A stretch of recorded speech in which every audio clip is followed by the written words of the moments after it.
Willkommen zu unserer spannenden Entdeckungsreise. Hast du dich jemals gefragt, warum sich niemand traut, einen echten Kung-Fu-Meister herauszufordern? Es geht nicht nur um Stärke, es geht um Präzision, Kontrolle und eine tiefe Verbindung zwischen Geist und Körper. Während die meisten von uns ein wenig Selbstverteidigung zur Sicherheit lernen, widmen einige Menschen ihr Leben dem Meistern uralter Techniken, die über Generationen hinweg weitergegeben wurden. In diesem Video erkunden wir die faszinierende Welt der Kampfkünste und zeigen, warum Kung-Fu-Meister fast unbesiegbar erscheinen. Und die Geheimnisse dahinter werden dich überraschen. Kung-Fu. Kung-Fu ist nicht nur Schläge und Tritte, es ist ein lebendiger Ausdruck von Disziplin, Tradition und Kunstfertigkeit. Ursprünglich aus China stammend, bezieht sich der Begriff Kung-Fu eigentlich auf jede Fähigkeit, die durch harte Arbeit und Ausdauer erlangt wird, sei es Kalligraphie, Kochen oder Kampfkünste wie Wushu und Quanfa. Doch im Laufe der Jahrhunderte entwickelte sich Kung-Fu zu einem legendären Kampfstil, voller Anmut, Strategie und Kraft, ein wahrer Tanz des Kriegers. Sein Einfluss blieb nicht innerhalb der Grenzen Chinas. Dank ikonischer Persönlichkeiten wie Bruce Lee, der in den 70er Jahren Barrieren durchbrach, fanden die chinesischen Kampfkünste weltweit Anerkennung. Seine blitzschnellen Bewegungen und seine Präsenz auf der Leinwand entfachten im Westen ein Feuer und machten Kung-Fu zu mehr als nur einer Praxis. Es wurde zu einem Phänomen. Später brachte Jackie Chan seine eigene Note ein, indem er Akrobatik, Komödie und Charisma in Actionszenen verband, die die Welt zum Lachen und Staunen brachten. Von traditionellen Trainingshallen bis hin zu Hollywood-Blockbustern fasziniert Kung-Fu weiterhin die Menschen. Mit unzähligen einzigartigen Stilen, jeder mit eigener Philosophie, eigenem Rhythmus und eigenen Taktiken, bleibt diese uralte Kunst weltweit tief respektiert. Sogar in der Literatur, durch die fantastische Welt des Wuxia, leben Kung-Fu-Helden in Geschichten von Ehre, Abenteuer und innerer Stärke weiter. Wenn Menschen also sagen, niemand kann einen Kung-Fu-Meister besiegen, sprechen sie vielleicht nicht nur von Können, vielleicht meinen sie, dass niemand dem Geist, der Weisheit und dem Vermächtnis dieser Kunst das Wasser reichen kann. Taekwondo. Schnell, präzise, kraftvoll. Taekwondo ist nicht nur eine Kampfkunst. Es ist ein Symbol für koreanische Widerstandskraft, Kultur und Bewegung in ihrer ausdrucksstärksten Form. Bekannt für seine spektakulären hohen Tritte, wirbelnden Sprünge und blitzschnellen Schläge verwandelt Taekwondo jede Bewegung in ein Statement. Doch hinter den Tritten verbirgt sich eine tiefere Bedeutung. Der Name selbst bedeutet der Weg von Fuß und Faust und vereint Kraft mit Philosophie. Gekleidet in die ikonische Dobok-Uniform wirken moderne Praktizierende konzentriert und entschlossen. Doch die Wurzeln des Taekwondo reichen zurück in eine Zeit tiefgreifenden Wandels. Nach dem Zweiten Weltkrieg, im Hearts and Souls, begannen koreanische Kampfkünstler damit, verlorene Traditionen wiederzubeleben. Sie schöpften sowohl aus alten, koreanischen Systemen wie Taekyon und Subak als auch aus ausländischen Einflüssen wie Karate.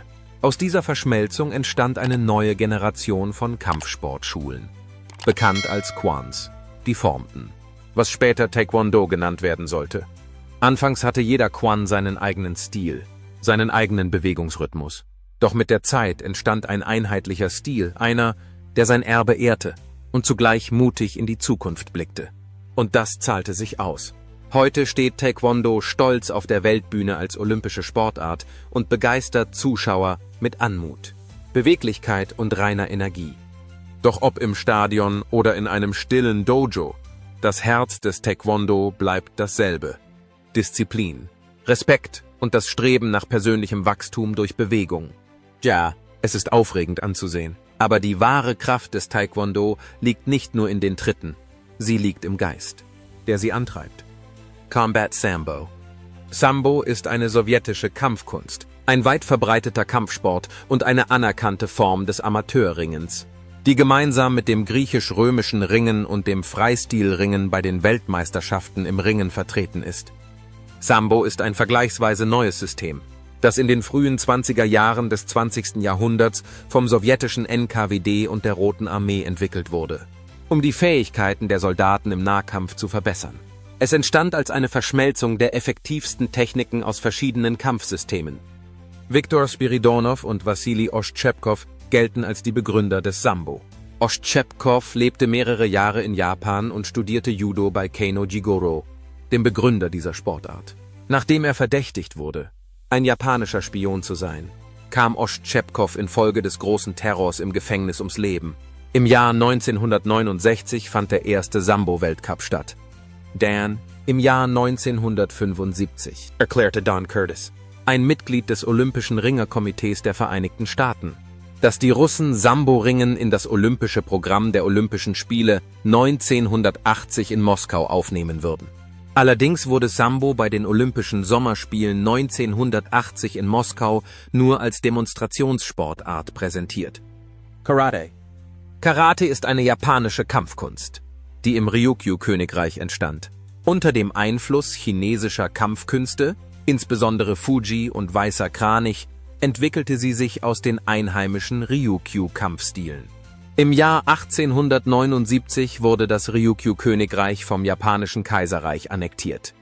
Karate kam zu Beginn des 20. Jahrhunderts auf das japanische Festland, in einer Zeit, in der viele Menschen aus Ryukyu, insbesondere aus Okinawa, auf der Suche nach Arbeit auf die Hauptinseln Japans zogen. Die Einführung der weißen Uniform, bestehend aus dem Kimono und dem Dogi bzw. Keikogi, meist einfach als Karategi bezeichnet, sowie die farbigen Gürtelgrade trugen zur Modernisierung und Systematisierung des Karate in Japan bei. Für beide Neuerungen war Jigoro Kano verantwortlich, der Erfinder des Judo. Nach dem Zweiten Weltkrieg lernten Angehörige des US-Militärs Karate entweder auf Okinawa oder in Japan und gründeten anschließend Schulen in den Vereinigten Staaten. In Phoenix, Arizona, eröffnete Robert Trias im Jahr 1945 die erste Karateschule in den USA. Durch die Popkultur verbreitete sich Karate schnell im Westen. In der populären Literatur der 50er Jahre des 20. Jahrhunderts wurde Karate nahezu mythisch dargestellt. Und es schien plausibel, westliche Figuren im waffenlosen Kampf darzustellen, die keinerlei Kenntnis östlicher Kampftechniken besaßen, als handele es sich um eine Art Superkraft. Brazilian Jiu-Jitsu. Brazilian Jiu-Jitsu ist eine Kampfkunst und ein Kampfsport, der auf Bodenkampf und Aufgabegriffe spezialisiert ist. Der Schwerpunkt liegt darauf, den Gegner zu Boden zu bringen, ihn zu dominieren, eine starke Position zu erlangen und verschiedene Techniken wie Gelenkhebel oder Würgegriffe anzuwenden, um ihn zur Aufgabe zu zwingen. Nachdem der Brasilianer Carlos Gracie im Jahr 1917 von dem reisenden japanischen Judoka Mitsui Umeda konventionelles Kodokan-Judo erlernt hatte, entwickelten Carlos, Oswaldo, Gaston Jr., George und Helio um das Jahr 1920 das Brazilian Jiu-Jitsu. Später schufen sie das Gracie Jiu-Jitsu, ihre eigene Methode der Selbstverteidigung. Durch die Weiterentwicklungen, Übungen und Anpassungen des Gracie Jiu-Jitsu und des Judo entwickelte sich BJJ schließlich zu einem eigenständigen Kampfsport und wurde zu einer zentralen Kampfkunst im modernen MMA. BJJ basiert auf der Idee, dass eine kleinere, schwächere Person sich effektiv gegen einen größeren, stärkeren und schwereren Gegner verteidigen kann, indem sie Hebelwirkungen und Gewichtsverlagerung nutzt, den Kampf auf den Boden bringt und ihn mit einer Vielzahl von Griffen und Aufgabetechniken bezwingt. Das Training in Brazilian Jiu-Jitsu kann sowohl im sportlichen Ringen als auch in Selbstverteidigungssituationen nützlich sein. Sparring, in der BJJ-Welt auch Rolling genannt, sowie das Üben mit Widerstand, sind wesentliche Bestandteile der Ausbildung und Weiterentwicklung der Praktizierenden. BJJ kann außerdem zur Förderung der körperlichen Gesundheit, zur Charakterbildung und als Lebensstil dienen.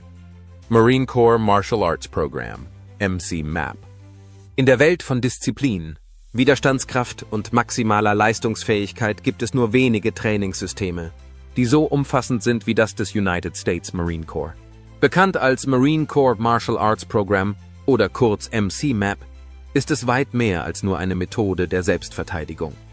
Es ist ein vollständiges System, das körperliche Fitness mit geistiger Schärfe, Charakterentwicklung und Teamgeist vereint. Eingeführt im Jahr 2001 wurde MC-MAP entwickelt, um verschiedene Nahkampftechniken in einem strukturierten Ansatz zu vereinen, speziell zugeschnitten auf Marines und Navy-Angehörige, die Seite an Seite dienen. Doch was dieses Programm wirklich auszeichnet, sind nicht nur die Bewegungen, es ist die Denkweise. Verantwortung, Führungsstärke und moralische Integrität sind zentrale Säulen der Ausbildung. Es geht darum zu lernen, wann und wie man zielgerichtet und kontrolliert handelt, nicht nur darum, wie man sich bewegt.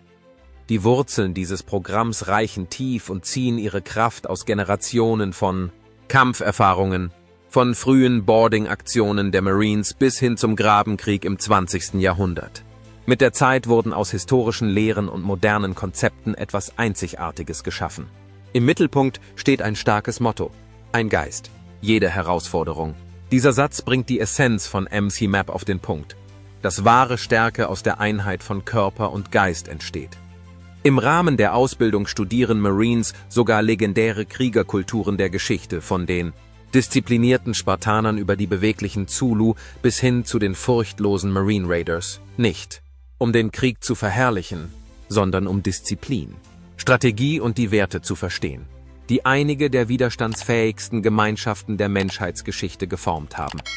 Durch diese Verschmelzung von Geschichte, Ehre und praktischer Technik formt MC Map nicht nur fähige Kämpfer, sondern auch vielseitige Führungspersönlichkeiten bereit, jeder Herausforderung mit Klarheit, Selbstvertrauen und Charakter zu begegnen.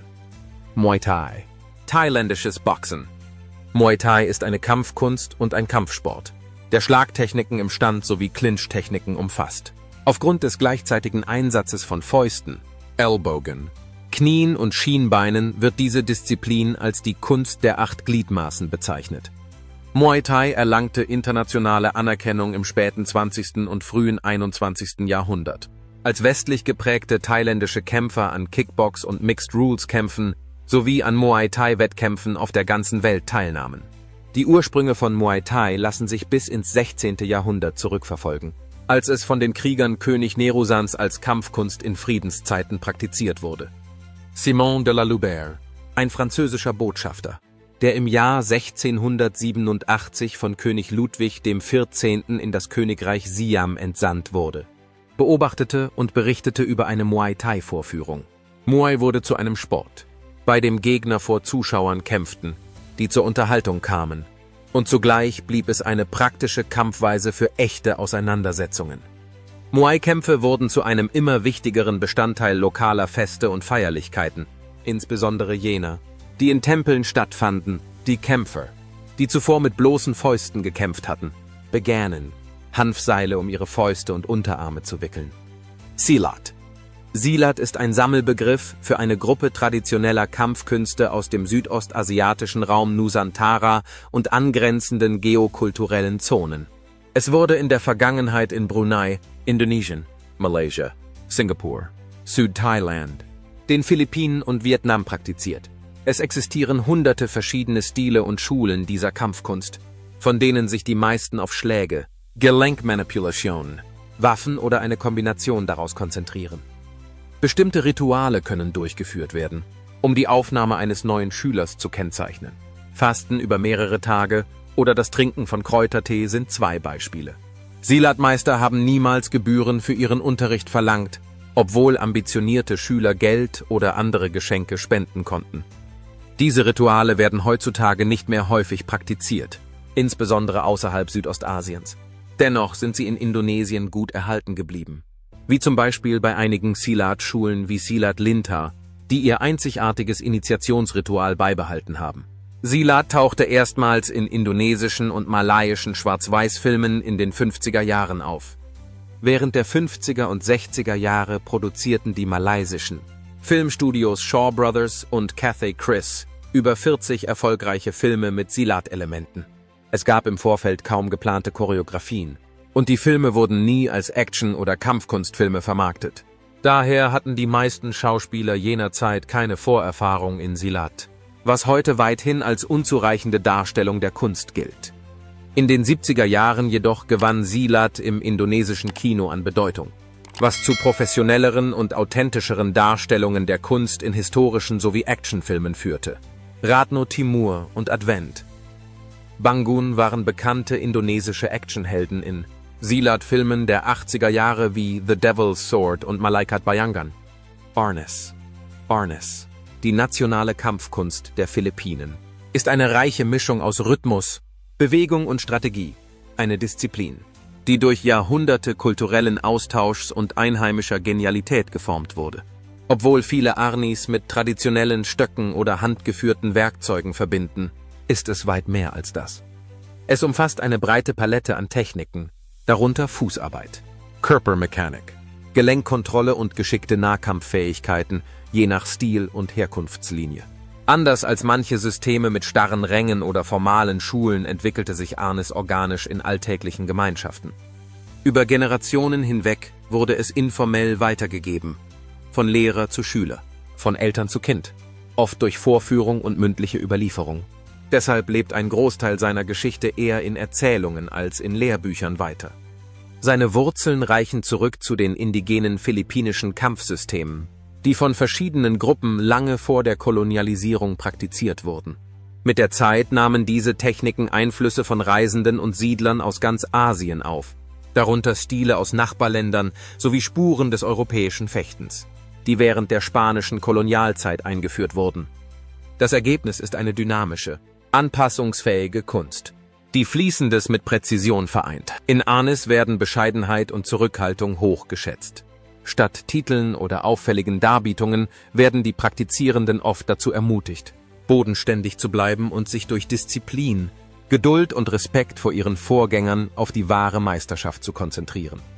Heute lebt Arnis sowohl auf den Philippinen als auch weltweit weiter, nicht nur als Methode der Selbstverteidigung, sondern als lebendiger Ausdruck der philippinischen Identität und Widerstandskraft.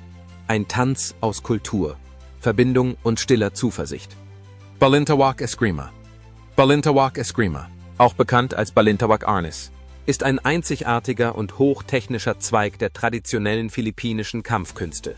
Gegründet in den 50er Jahren in Cebu von Großmeister Venancio Anciong Bacon, entstand dieses System aus dem Wunsch heraus, den ursprünglichen, flexiblen und äußerst anwendbaren Geist des Arnis zu bewahren, einer Kampfkunst, die seit Generationen eng mit dem täglichen Leben der Filipinos verbunden ist.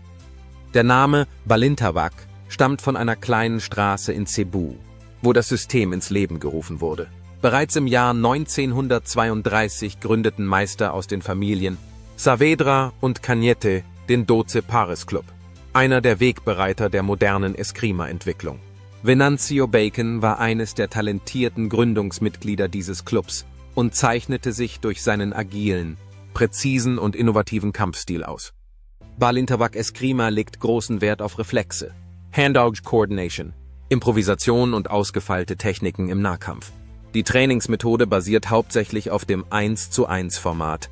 Der Lehrer führt den Schüler direkt durch jede Bewegung, um ein natürliches Gefühl und Reflexe für den Kampf zu entwickeln. Im Laufe der Jahrzehnte hat sich Balintawak zu einem gut strukturierten Kampfsystem entwickelt, das nicht nur auf den Philippinen, sondern auch in vielen anderen Ländern gelehrt wird. Die Schüler von Großmeister Bacon, wie José Villasin und Teófilo Vélez, haben den Geist und die Techniken dieses Systems nachhaltig weitervermittelt und es an moderne Anforderungen angepasst.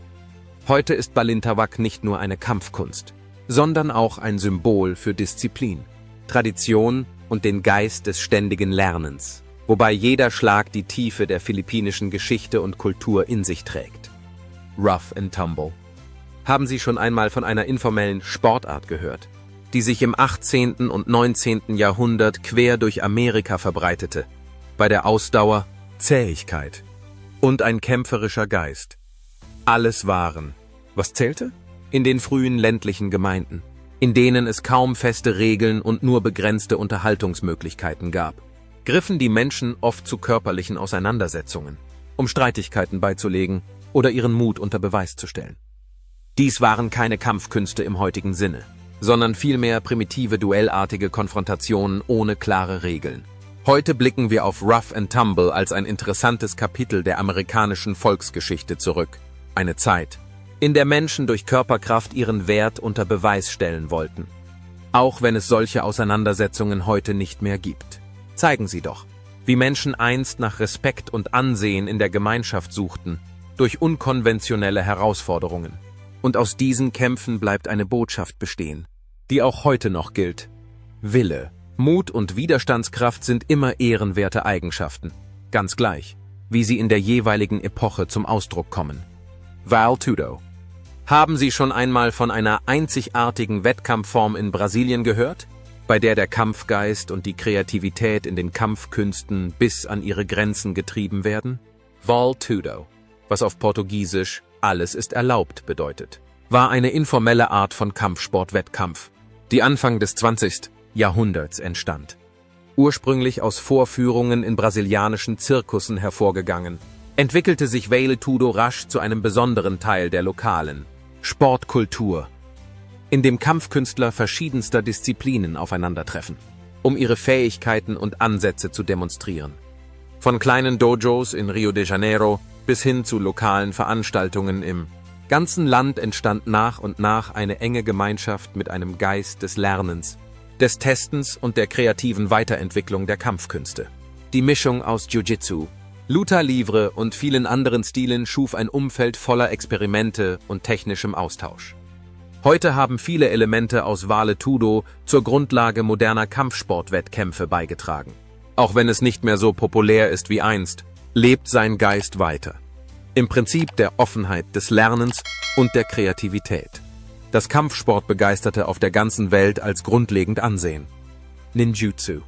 Im Schatten verborgen, sie waren keine gewöhnlichen Krieger. Sie waren Meister der Beobachtung, der Tarnung und der Strategie, Männer, die ein mystisches Kapitel der japanischen Geschichte schrieben. Ninjutsu ist ein altes System von Fähigkeiten, das in Japan während der turbulenten Zeit der Feudalherren entwickelt wurde. Mehr als nur eine Kampfkunst umfasst Ninjutsu-Techniken zum Überleben, zur Heimlichkeit, zur Informationsbeschaffung, zur Ablenkung und zur Flucht. Ninjutsu-Praktizierende, oft Shinobi genannt, sind bekannt für ihre Fähigkeit, sich lautlos zu bewegen, mit ihrer Umgebung zu verschmelzen und mit Klugheit gefährliche Situationen zu meistern, ohne in einen offenen Konflikt zu geraten. Seit dem 6. Jahrhundert wurden in Japan Fähigkeiten zur Beobachtung und Informationsgewinnung genutzt, die sich im Laufe der Zeit systematisch zur Kunst des Ninjutsu entwickelten. Inmitten von Machtkämpfen unterstützten Ninjutsu-Meister Kriegsherren mit ihrer Fähigkeit, Informationen zu sammeln und Kriegssituationen zu analysieren, nicht durch rohe Gewalt, sondern durch Einfallsreichtum und strategisches Denken. Line. L-I-N-E steht für Linear Involuntary Neurological Overriding Engagement, also etwa Linearis, unwillkürlich neurologisches Übersteuerungsmanöver. Line ist eine Nahkampftechnik, die aus verschiedenen Kampfkünsten adaptiert wurde und von 1989 bis 1998 beim US Marine Corps sowie von 1990 bis 2007 bei den US Army Special Forces eingesetzt wurde. Dieses System wurde speziell für hochspezialisierte und extrem fordernde Kampfsituationen entwickelt. Alle Techniken müssen unabhängig vom Sehvermögen anwendbar sein, also auch effektiv bei schlechten Sichtverhältnissen wie Dunkelheit, Rauch oder Gas. Zudem müssen sie auch dann durchführbar sein.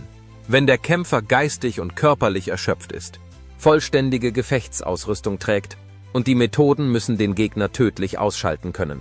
Sie müssen außerdem sowohl für Männer als auch Frauen anwendbar sein und sich gegen beide Geschlechter gleichermaßen bewähren.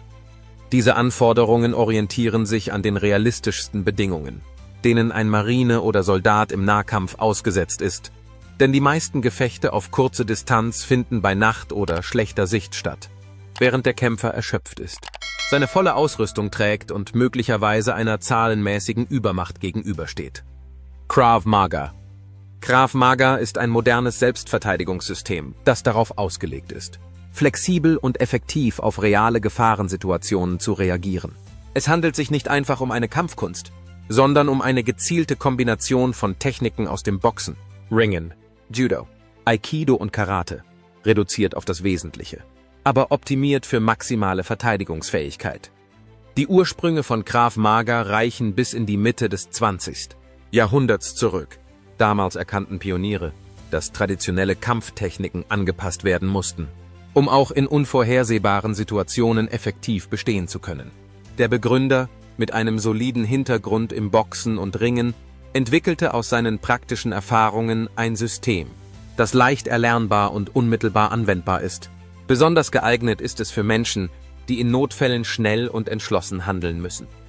Im Gegensatz zu vielen klassischen Kampfkünsten, bei denen oft die Technik im Vordergrund steht, vermittelt Krav Maga vor allem, wie man unter Stress die Kontrolle behält, ruhig bleibt und blitzschnell reagiert.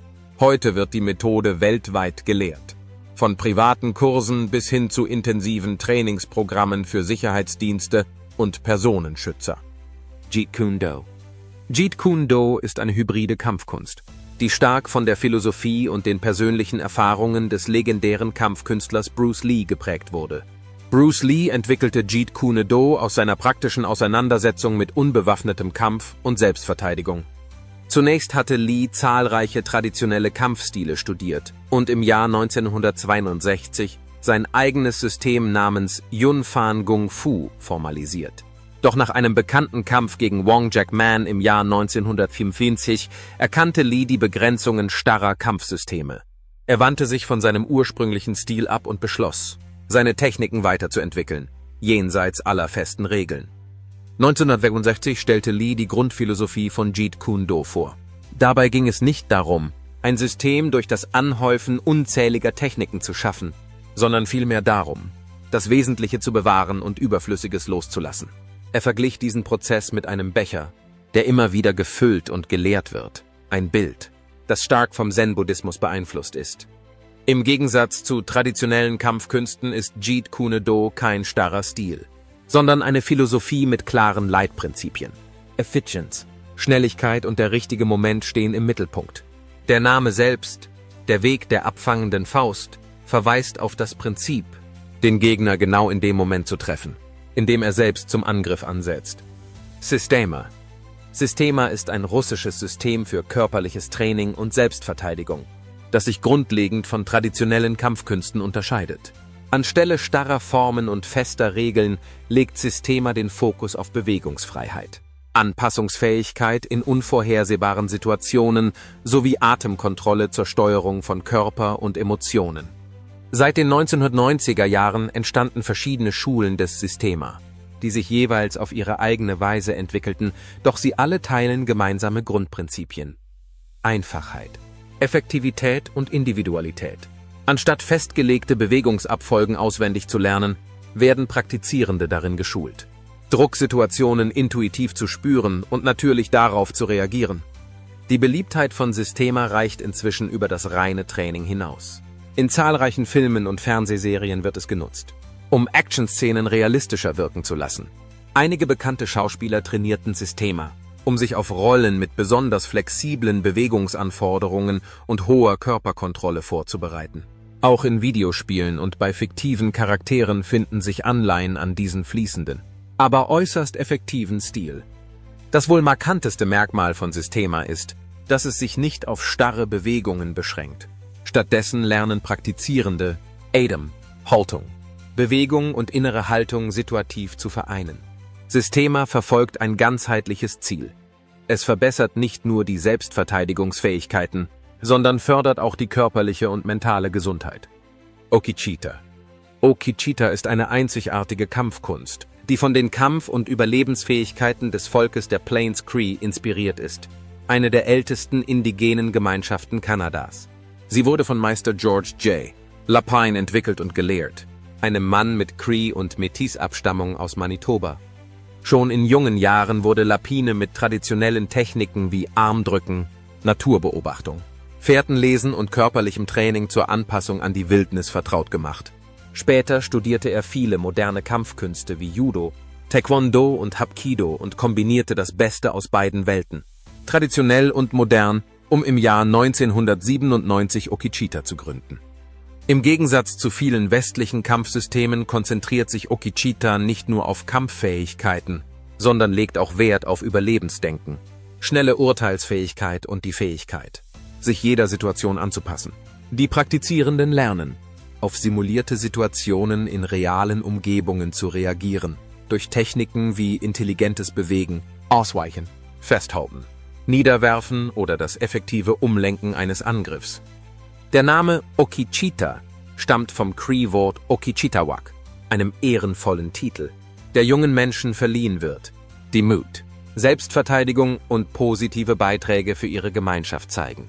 Sie sind nicht nur fähig, sondern auch Vorbilder an Disziplin, Ehrlichkeit und Verantwortungsbewusstsein. Heute ist Okichita mehr als nur eine Kampfkunst. Es ist eine Reise zur Verbindung von Kulturen, zur Bewahrung des nationalen Geistes und zur Stärkung der inneren Kraft durch Bewegung. Es ist ein lebendiges Zeugnis dafür, wie traditionelle Werte in der modernen Welt weiterleben und gedeihen können. Kalaripayattu oder einfach Kalari ist eine indische Kampftechnik, die sich im heutigen Bundesstaat Kerala im äußersten Südwesten Indiens entwickelte. Innerhalb der indischen Kampfkünste zeichnet sich Kalari durch seine lange Geschichte aus. Mit einer Geschichte von über 3000 Jahren gilt es als die älteste überlebende Kampfkunst Indiens. Die Vadakampatukal, eine Sammlung von Liedern über den Scheich von A aus der Malabar-Region Keralas, erwähnt Kalaripayattu. Dem Vadakampatukal zufolge bestand das Hauptprinzip von Kalari darin, dass das Wissen über diese Kunst ehrenvollen Zielen dienen sollte, nicht egoistischen Absichten. Kalari, wie auch andere indische Kampfsysteme, umfasst hinduistische Rituale und Glaubensvorstellungen. Medizinische Behandlungen basieren auf Konzepten aus dem Ayurveda und der alten indischen Heilkunde. Krieger in Kerala stammten im Gegensatz zu anderen Regionen Indiens aus allen Kasten. Auch Frauen in der Kultur Keralas wurden in Kalari ausgebildet und werden es bis heute. Keralitische Frauen wie Uniyarcha werden im Vadakampatukal für ihre kriegerischen Fähigkeiten geehrt. Es ist also eine Kampfkunst, die von jedem erlernt werden kann. Dambi. Dambi ist eine traditionelle Kampfkunst, die aus der Hausa-Gemeinschaft in Nigeria stammt und seit Generationen im Rahmen von Gemeindefesten und kulturellen Veranstaltungen praktiziert wird. Es handelt sich um einen körperlichen Wettkampf zwischen zwei Kämpfern, der in der Regel über 3 Runden dauert, wobei sie versuchen, ihre Gegner mit Technik und körperlicher Stärke zu überwältigen. Teilnehmer an Dambi werden Damanga genannt, ein Hausa-Wort für Kämpfer mit Charisma und Mut. Ursprünglich war Dambi mit der Erntezeit verbunden. Wenn Menschen aus traditionellen Berufen wie Fischer oder Fleischverarbeiter in Bauerndörfer kamen und freundschaftliche Kämpfe als Teil der Kultur abhielten. Mit der Zeit wurde Dambi mehr als nur eine Kampfkunst. Es entwickelte sich zu einer Form der darstellenden Kunst, begleitet von donnernden Trommeln und traditionellen Ritualen. Heute wird Dambi in Nordnigeria, im Süden Nigers und im Südwesten des Tschad weit verbreitet praktiziert, dort, wo die Hausa-Bevölkerung konzentriert ist. Kämpfer reisen oft von Region zu Region, um in offenen Räumen aufzutreten und sich unter dem begeisterten Jubel des lokalen Publikums zu messen. Das Interesse an Dambi wächst. Im Jahr 2019 kündigte das nigerianische Ministerium für Jugend- und Sportentwicklung Pläne an, eine nationale Liga zu gründen und mit dem Dambi-Verband zusammenzuarbeiten, um Turniere im In- und Ausland zu organisieren. Diese Bemühungen zielen darauf ab, ein langjähriges kulturelles Erbe zu bewahren und weiterzuentwickeln und gleichzeitig jungen Menschen Möglichkeiten zu bieten, sich sportlich zu betätigen und traditionelle Werte zu erlernen. Hast du schon einmal von Dambi gehört? Welche Kampfstile gefallen dir? Teile es mit uns. Und vergiss nicht, noch mehr spannende Inhalte auf dem Bildschirm zu entdecken. Wir sehen uns im nächsten Video.